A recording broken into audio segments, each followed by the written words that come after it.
Hey guys, welcome back to Patriotic Crochet. I'm Bree, and I just thought, since we're all talking about election stuff, I thought it'd be fun to share with you my top 3 things that I've made that are crocheted patriotic patterns.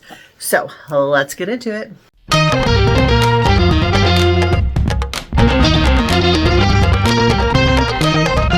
The 3 things I'm going to show you today are different levels of patriotic and different levels of difficulties. You can do all sorts of different things. I mean, it doesn't have to necessarily be red, white, and blue. Maybe you want to show your loyalty to your favorite team. Like mine are going to be red, white, and blue because we're in election season right now. And yeah, you're probably tired of hearing about it, but today is the day. It's the last chance to vote. Me personally and my husband, we went and we early voted, which was so much fun. I'll put a little picture right here of the stickers that we got. I thought it was kind of cool that it was like you could pick out whichever one you wanted and you weren't stuck with like just the basic one. I mean, if you like the basic one, that's cool, but I thought it was cool to get something that was next level. So mine was the one with the fish and then his was the one with the deer. I thought these were super cute and a fun little accessory to add to my crocheted items that I could wear. Anywho, so let's just talk about like how they could be patriotic. Now, one of the things I'm going to show you today, this was a self-striping yarn that you started off and it had like your blue and your white, and then it transitioned into like red and white kind of stripes. And I'll put like a full picture in here so you can like see fully what this looks like. But this was kind of like something simple that could be made. I mean, you could make like one of the granny square cardigans that way. Like this here though is a combination of like your granny stitches, and then it's also got like these V stitches. This was super simple. I made this a very long time ago and I was a pretty new crocheter. I unfortunately cannot find the pattern. So I'll put a picture over here of me wearing it. This is what I would say is like first level. It's self-striping yarn. It's an easy pattern. Like I said, it's basically like the granny square cardigan, except for like this one, it does go into having some like V stitches too, not just like your clusters. Now, the next one I'm going to show you, and this one might be my favorite, but it's like kind of bold, maybe not for everybody.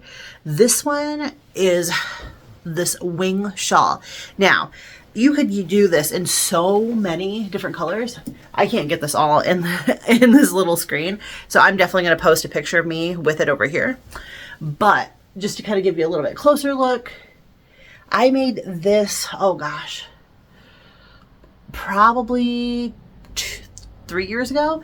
I love this piece. It is a very big, very bold piece, and I will have the pattern go ahead and linked in the description if you're interested in making. Like mine looks very different than the one in the pattern because like I went with like a very bold red, white, and blue, and I just layered it up. I mean, simple enough. There wasn't like a bunch of color changes or anything like that. I mean, self-striping for the first one, so you just crochet on simple stitches. This one's a little bit more complicated. It's a very bold piece, probably not for everybody, but I love it. And like I always thought like it would be really cool to wear to like if you went to like some kind of like rally for your favorite candidate, or you know, like a town hall, you know, that kind of thing. And I just thought this would be a cool piece to wear. Now, the third one I'm going to show you, and this might be a familiar pattern to you because this pattern has been featured in all sorts of places. I originally saw it on TikTok, and this one I do believe is called the Wild Oleander, and it is by Wickedly Handmade.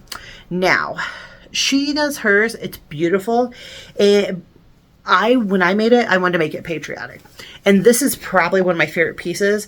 It's great to throw on with like a like denim jacket. It's how I usually wear it, like this kind of t-shirt, you know, just a basic t-shirt. I like to throw it on. I love to wear it with my denim jacket. This hooded scarf is like my favorite patriotic thing that I have made. Now, like this took just a smidge of math, not like a ton, but just a little smidge of math, like, because I wanted it to have 13 stripes, just like the American flag. And it was important to me that it had 50 stars. Now, all I did to do this was I figured out like how many rows there were in the hooded part. And then I figured out how many stitches there were. And then I went ahead and divided by 50. And that's where I put like each of these little like clusters. And so I ended up with, you know, there's 50 stars here and 13 stripes. This one is absolutely my favorite, and it's the one, like, it's my go-to. I love the way it looks with my denim jacket. So those are like my 3 favorite things.